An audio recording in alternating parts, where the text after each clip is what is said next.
That's George Benson. Give me the night.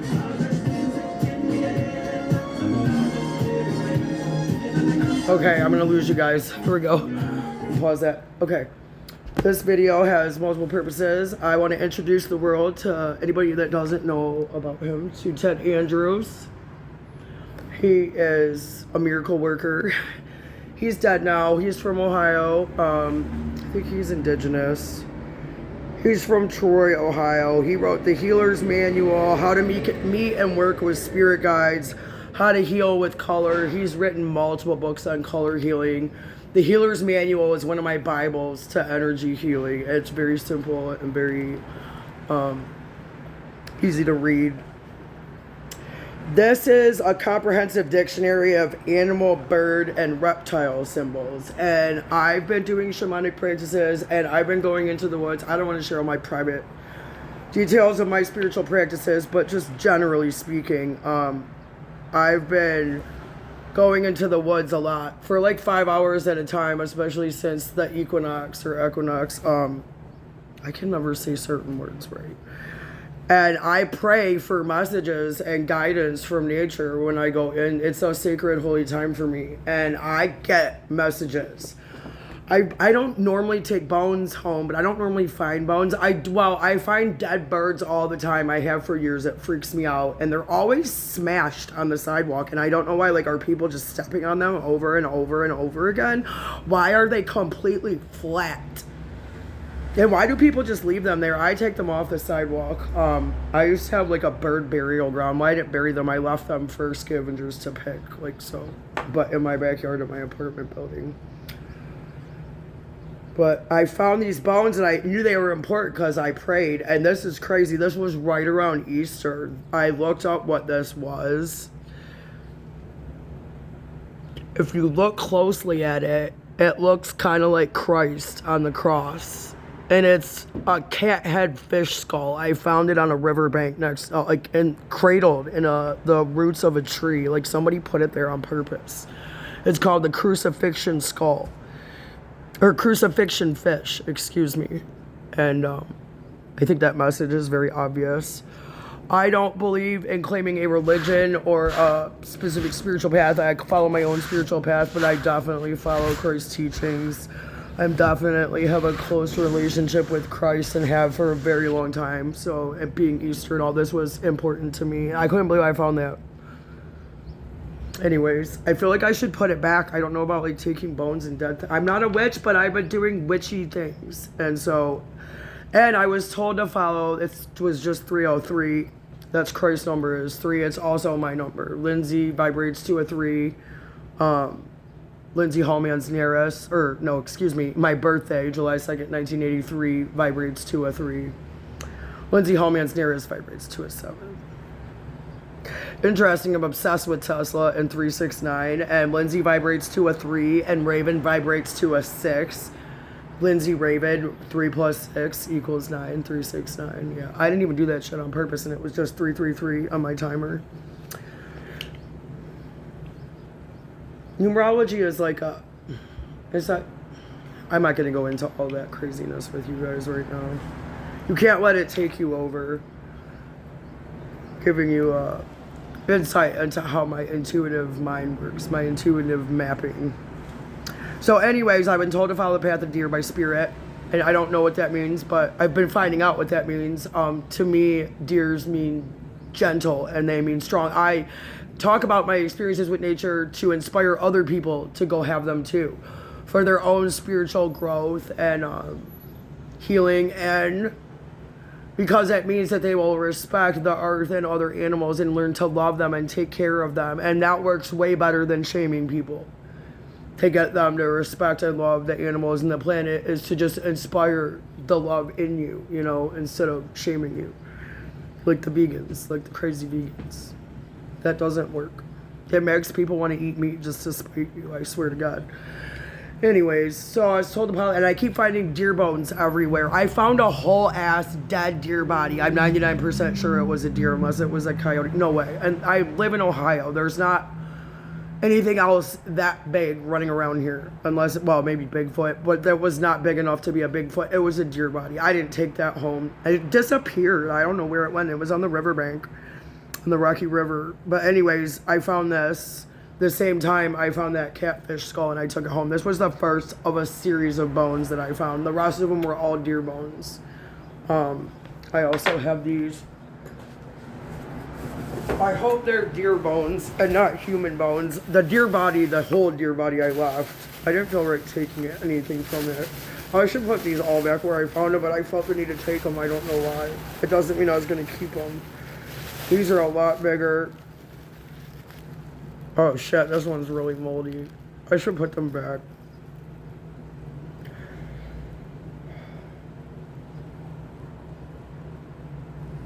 So powerful. I also found an antler when I was thinking how crazy it was that I found the deer body on my way out of the woods. I looked at it, I found an antler. I don't know where it's at right now. I've been carrying it in my pocket as a reminder to follow the path with deer. But deer are gentle and they're strong, and that's why I put out Animal Speak to share about deer medicine. Think of this as a tarot reading or an oracle card reading, and today we're talking about deer medicine. If you're watching this video, this message is also for you. This book talks about feather magic and working with animal spirits or animal totems and awakening to them. It gives all kinds of exercises. It's really cool. It's very famous. It's from like probably the 70s, maybe the 80s or 90s. I don't know. Also, like I said, read his book, The Energy or The Healer's Manual for a beginner's guide to energy healing, and all his books on color healing are great. And he has a book on working with spirit guides. His name is Ted Andrews. And if you look stuff up online, you can find like brand new books or mint condition books for like $2 for a lot of them that I look up. I don't know why they're selling them for so cheap just to get rid of them, instead of throwing them out, because people don't read books like this anymore because they want to. I should save the trees, but I only buy used books typically, so I'm not killing a new tree. So I'm gonna read the deer totem. And this has a whole thing of, I also find feathers all the time. This is my most sacred feathers. I am Raven. This is from my Raven friends I made in Arizona. This is from my hawk friend. I just found that. She was guarding her babies in her nest. I've been watching her. She's a red-tailed hawk. And this is from one of my geese friends. I made friends with a bunch of geese. I was thinking about writing with it. It's fucking beautiful.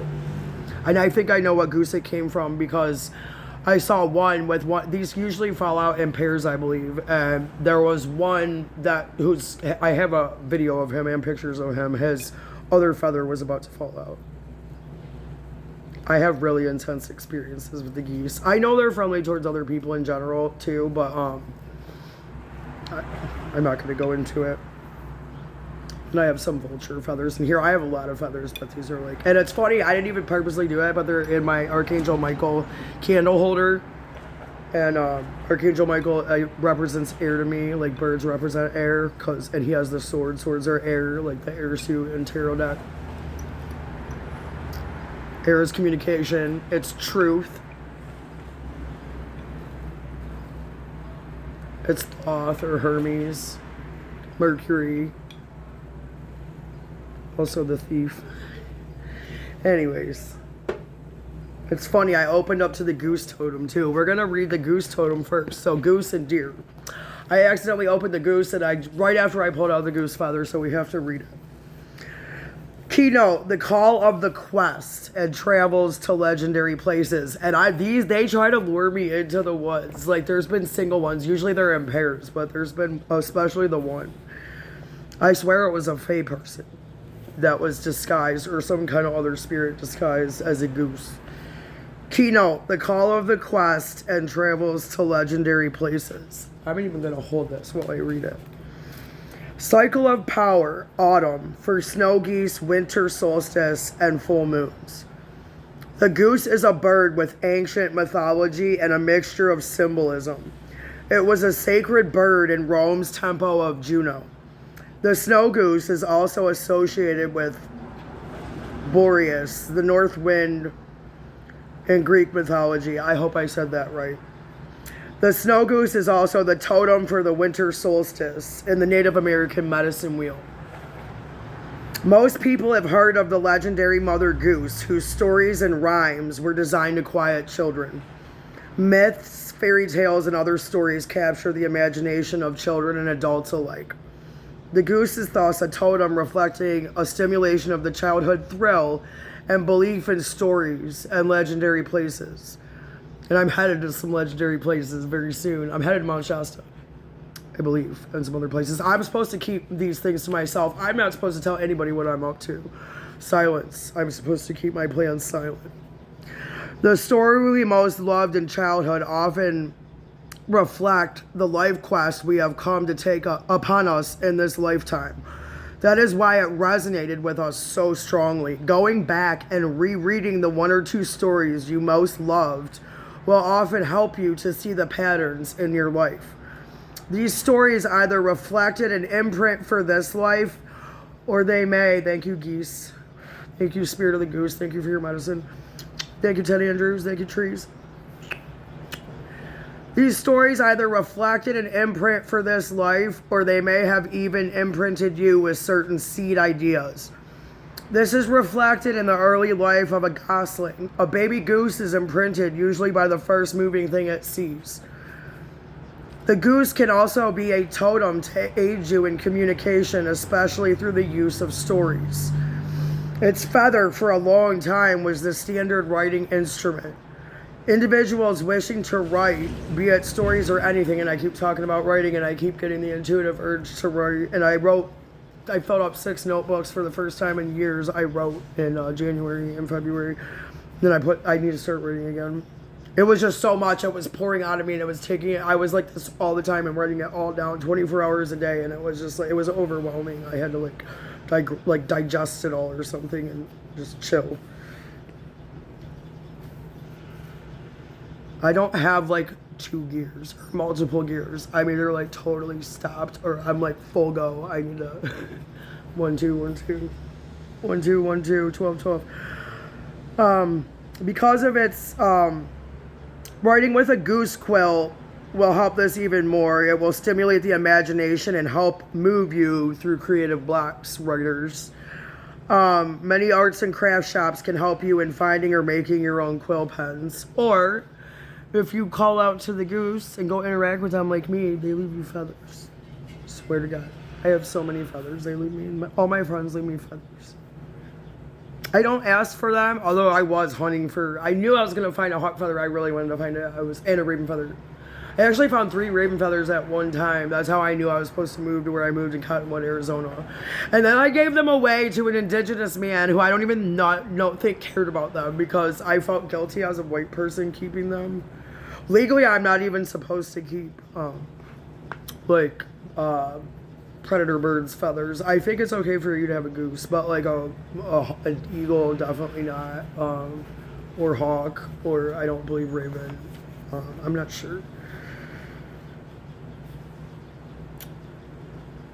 Because of its feathers, they are the most commonly used in making bedding. It is also a symbol of fertility and marital fidelity.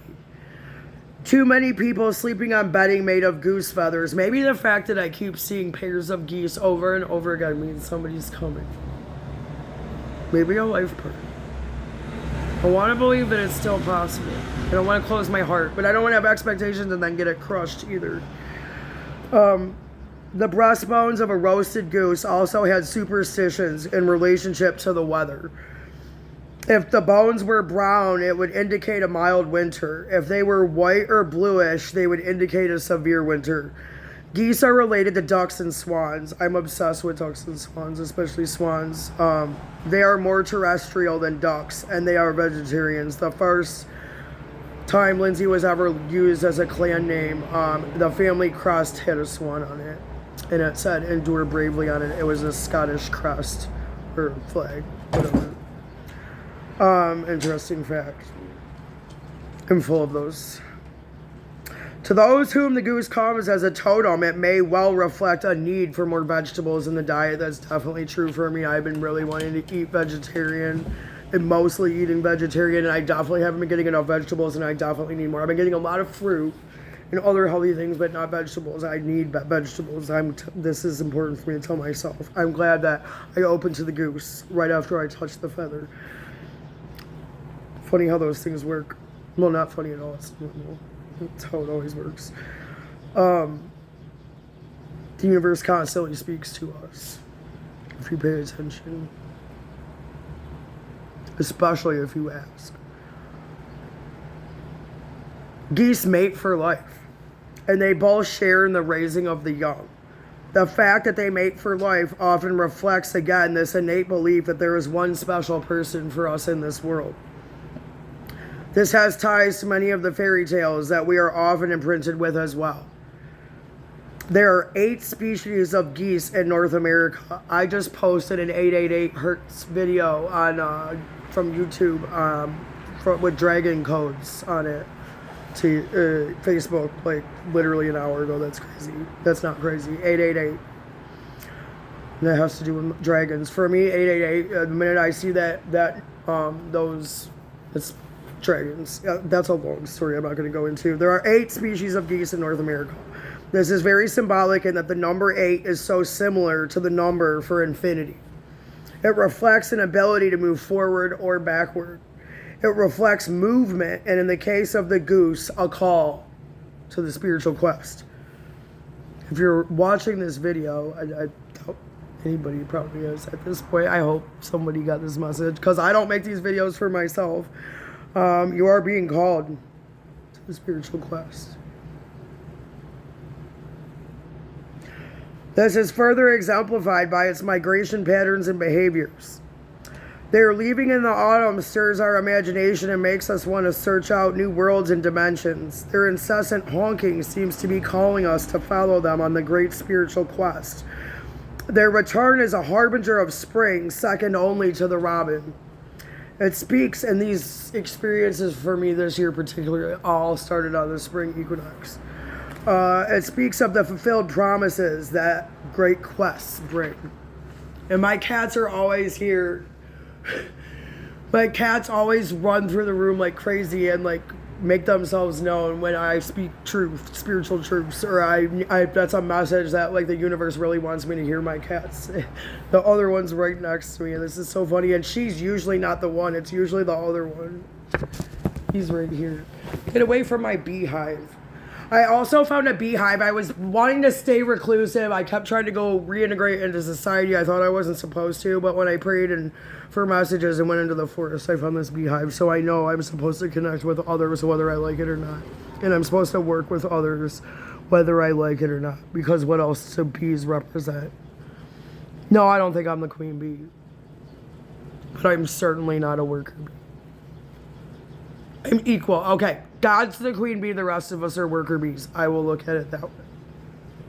I'm equal to all my brothers and sisters, but nobody is above me, none of you, except for God, or Goddess. Oh, it looks like wings right now. Everything that flies is around me. I am surrounded by butterflies and birds and wings, dragons, unicorns. You sleep with a unicorn and a Care Bear with a rainbow on it. Oh my God. The goose epitomizes the mystery of migration. They constantly shift formation, creating wind drafts and easier flights for those behind them in the formation. This reminds us that as any one individual makes his or her quest, it becomes easier for others to do so as well. They never fly directly behind one another. Each goose's view is unobstructed, reminding us that we should not undertake any quest in life without having a full view of what it entails. In this way, the journey is facilitated for others. The V formation is very symbolic, and I've been finding V's, dude. I even found them on these trees in the woods that were in this spot where I used to sleep for like weeks when I was homeless. They were interlocking V's. There was one like this and one like this. And that also represents like as above and below, or like earth and fire, or wind or water. I forget which one's which. You have to look it up. The V formation is very symbolic in itself. It reflects by its shape an opening to new possibilities. My cats will eat these. It's like an arrowhead pointing to new directions and new possibilities with one end open. It also reflects an openness to new ideas. The V as a letter comes from the Hebrew vow, meaning nail. This formation usually indicates we are about to affix ourselves to a new path. It is a letter and symbol that reflects great fertility and should be acted upon if growth is desired. As mentioned, the male and female mate for life. Both share the raising of the young, alternating staying with the nest. Goslings are very quiet, especially in the first part of life, and then they learn to break free. A goose as a totem can reflect that you are about to break free of old childhood restraints, and I've been working on healing my childhood trauma, or not trauma, but childhood bullshit, and my past life trauma and my current life trauma, and breaking free of old patterns and old ways of thinking and seeing. So this is important for me, and if you're trying to do that, if you are watching this video and you're not in that process, start. As a goose as a totem can reflect that you are about to break free of old childhood restraints and begin to come into your own. Anytime the goose comes in as a totem, you can expect to have the imagination stirred toward new travels to distant places. And remember, you can travel within. So always out there. And whether in the body or the mind. I didn't even know I was going to say that. I didn't read that yet. Whether in the body or the mind. I'm lazy. I don't want to read the deer, but I said we needed to. And then I'm going to end this video. This is, your reading is connect with deer medicine and goose medicine if you're watching this video. Unless you don't relate at all, then don't. I should boss people around. But you're still here. Deer, keynote, gentleness and innocence. Gentle, luring to new adventure. That is the same message as the goose. Twice. Gentle, gentle. And they're both gentle. Very gentle, very feminine. Cycle of power, autumn and spring. This is all divine feminine energy. Totally divine feminine energy. But very strong and very powerful. Deer have always captured the imagination of humanity as one of the most successful families of mammals, native to every continent except Australia.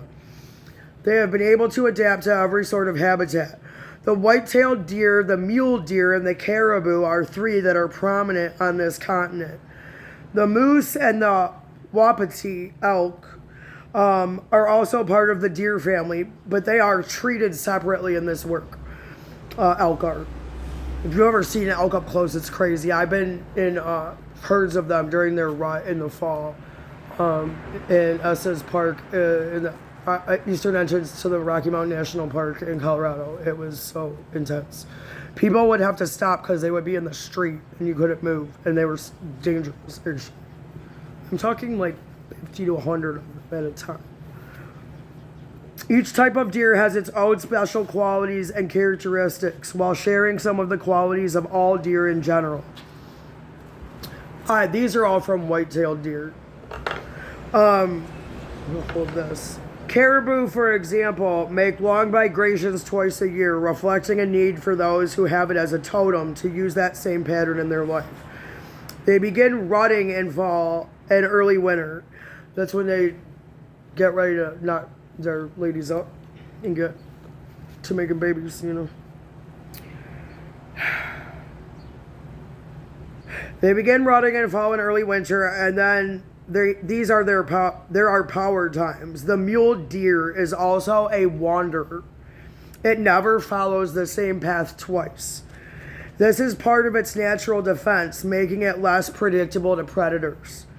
Most of the information in this section will focus on deer in general and the white-tailed specifically. The name deer has several variations on its origin. These may provide clues to past lives for those with this totem.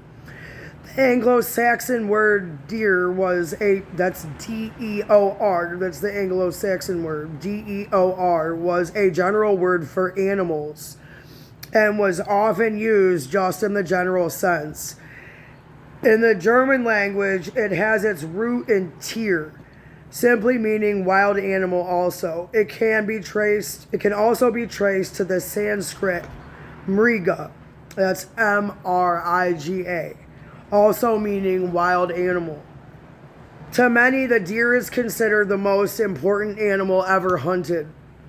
The hunt of the deer is what transfers our civilization to the wilderness. There are many stories and myths of deer luring hunters or even kings deep into the woods until they are lost and begin to encounter new adventures. One such example is found in the tales of King Arthur and the Knights of the Round Table. Sir Gawain follows a white hart to many adventurous encounters. A reading of Sir Thomas Malory's Le Morte d'Arthur will also provide more examples, and I'm obsessed with the King Arthur period, and there's an amazing, it's my favorite nonfiction book of all time. It's called The Mists of Avalon, by Marion Zimmer Bradley. The Mists of Avalon. It's about the King Arthur period. It's story told from the Druids and like the witches or the high priestesses' point of view from the Isle of Avalon, which is where the Isle of Innis written as the British monks. Long story. Read it. It's great. It's a historical fiction novel. She very well researched it, and she definitely included references to Malory's Le Morte d'Arthur in the book. It will also provide more examples for what they were talking about in here.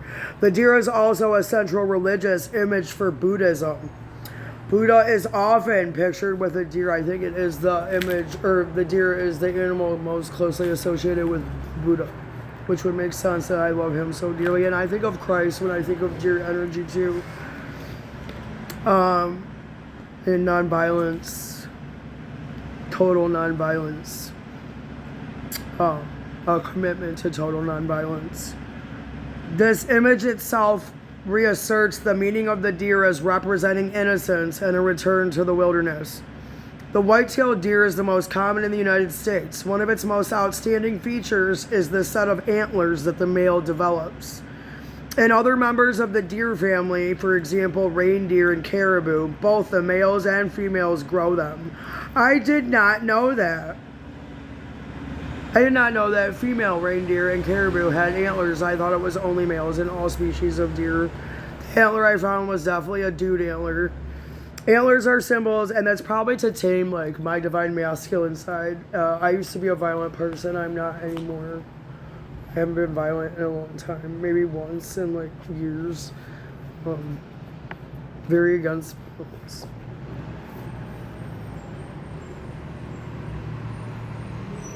The antlers are solid bone and they are shed every year. Antlers grow behind the eyes and are very protective. Each year until the age of 5, the antlers grow bigger and with more points. So I would associate deer antlers with the number 5, which is a number for change. It's also the number of the Hierophant. And I even said that word right. It's the 5th card in the major arcana of the tarot deck. It represents like tradition and religious and like political figures or like power and ritual and stuff like that. Each year until the age of 5, the antlers grow bigger and with more points. If you encounter a deer in the wild, try to make count of the number of points. All the deer I've been encountering alive have been doe or females. So I think I've seen one buck out of like the deer I've seen this year, and I don't know whether this was a male or a female. I feel like it was a baby almost. Each year until the age of 5, the antlers grow bigger. Blah blah blah blah blah. Remember that numerology can help define the essence. Antlers are symbols of antenna, connections to higher forms of attunement. Deer with antlers thus can be a signal to pay attention to your inner thoughts and perceptions, as they are probably more accurate than you think. The antlers are shed every year, and I've been trying to shed my skin. We just came out of the year of the snake. And each year they grow back larger and with more points for 5 years. If a deer has entered your life, look for new perceptions and degrees of perceptions to grow and expand for as much as the next 5 years. Beginning of a 5-year cycle right now. If you're seeing this video and you're connecting with deer, you're seeing them. You don't even have to have seen one, just the fact that you're watching this video. You're stuck in there for a half hour. We're at 29 minutes. Um, if only one person watches this video, and I learned from making it, so I mean, I already thought about these messages, but I needed to do this for myself. But I believe that this was meant to be shared with at least one person. These messages, not just me, or I wouldn't have intuitively felt the need to share it. The antlers grow behind the eyes, again hinting at the symbolism of heightened perception. When the antlers are shed, they are eaten by deer and rodents. I did not know that deer eat their own antlers and that rodents eat them. That's weird. Okay.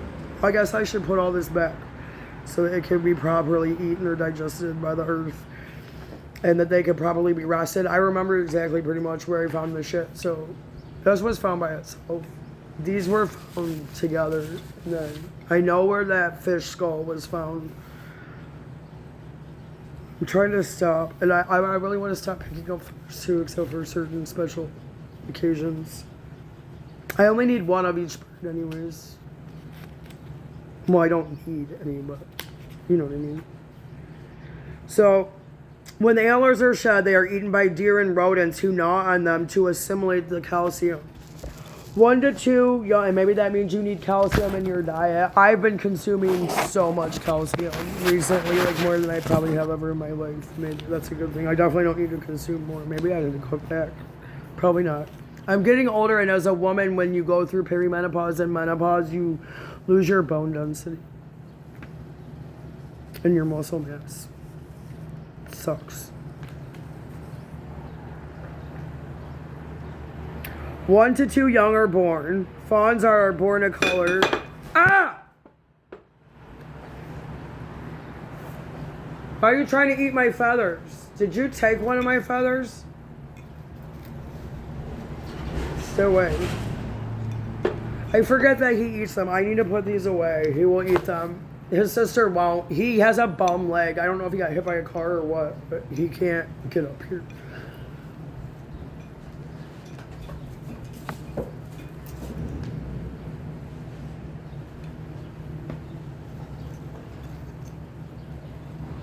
I feel a lot of messages about love in here. Whoever this is seeing this, I just saw this pink crane that a little girl gave me last summer. And like I said, everything around me is about flight. But and then with the geese mating for life, and then the deer stuff, family, children, fertility. I'm definitely not having babies. Hoping for a life partner. Not really expecting to find one. So, fawns are born a color that protects and hides them. In the first few days, they hardly move, and the mother nurses them often. This is very significant for those born with this totem. Many societies taught the importance of staying. Maybe you just had a baby. Many societies taught the importance of staying with the newborn for a prescribed period of time. No visitors, no family members other than that the father were allowed contact with the newborn. Even today in the Muslim religion, a mother who breastfeeds for a prescribed time makes that child her own, whether it is her biological child or not.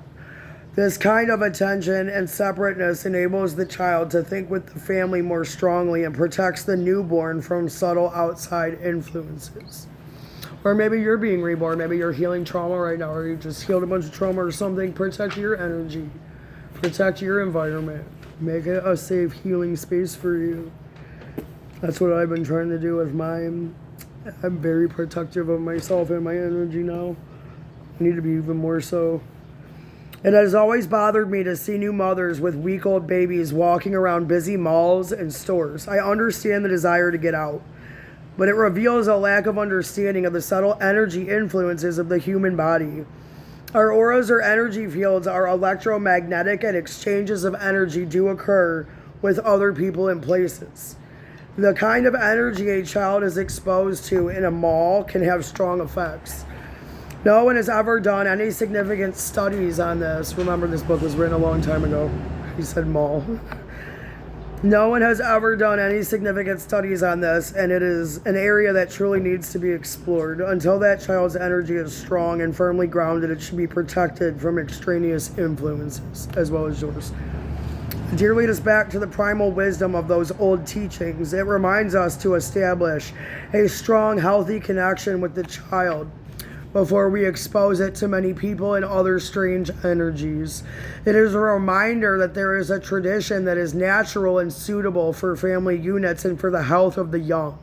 It is for the child's best interest. After the first few, that's about a deer about to protecting her innocence. Protecting innocence. After the first few days, the fawn can usually stand and follow it, but me being innocent yet so strong. The fawn can usually stand and follow its mother about. Doe fawns may stay with the mother for as much as a year. The buck or male will usually leave after a few months. That's probably why I keep just only seeing girls and babies. The father takes no part in the rearing of the young. Of course not. It is all the rule of the mother. The father takes no part. Again, this can be a reminder for us to move gently back to the traditional family unit and roles. It may indicate, if the deer has shown up in your life, that you have gotten too far away from the role that would most be beneficial for you at this time. A deer's senses are very acute, and that doesn't literally mean, I'm not a lesbian, that doesn't literally mean your role as a woman in a traditional male-female relationship, or even your role in a romantic relationship. It could mean your role in any way, shape, or form. At work, as a mother, as a friend, your role in society, as whatever, your life purpose. A deer's senses are very acute. Its vision is designed for clarity at a distance. It is especially effective at detecting contrasts and edges in dim light. And my vision, when I was having these really intense experiences with these deer, I even fed one of them an apple. It almost came out of my hand in the woods. This baby, I think I saw the same one lost the other day. Her name's Sapphire. Well, I don't know if for sure that they're the same, but I think they are. But I named the one Sapphire. And all of a sudden I swear I got deer vision. I could see, they could see, and I could see that. I can't even explain it. You had to have experienced it. The vision is designed for clarity at distance. I could see through the woods like they could. It is especially effective at detecting contrast and edges, and they shifted. All of a sudden, everything that was blurry shifted into and all the colors that blended together, camouflage. Everything just became so clear. It was crazy. And I was not on fucking acid. Or mushrooms. Anyone who has a deer totem will find increasingly ability to detect subtle movements and appearances. And I have that now when I go into the woods. They will begin, and reading people's body language. I read your body language and the tone of your voice and your energy way more. The 99% of the communication to me with you, that's what I'm taking in. I barely pay attention to the words coming out of your mouth. Most of the words coming out of people's mouths. When deer show up in your life, it is about time to be. Anyone who has deer totem will find increasing ability to detect subtle movements and appearances. They will begin to hear what may not be said directly. Most people don't say what they mean. When deer show up in your life, it is time to be gentle with yourself and others. A new innocence and freshness is about to be awakened. Treat yourself and look at yourself as an innocent newborn child, because that's what you truly are. Be gentle with yourself and look at others that way. I need to do that. You see everybody as a baby, as a little baby, including me. Sometimes I look at my baby picture when I hate myself. It helps. Try it.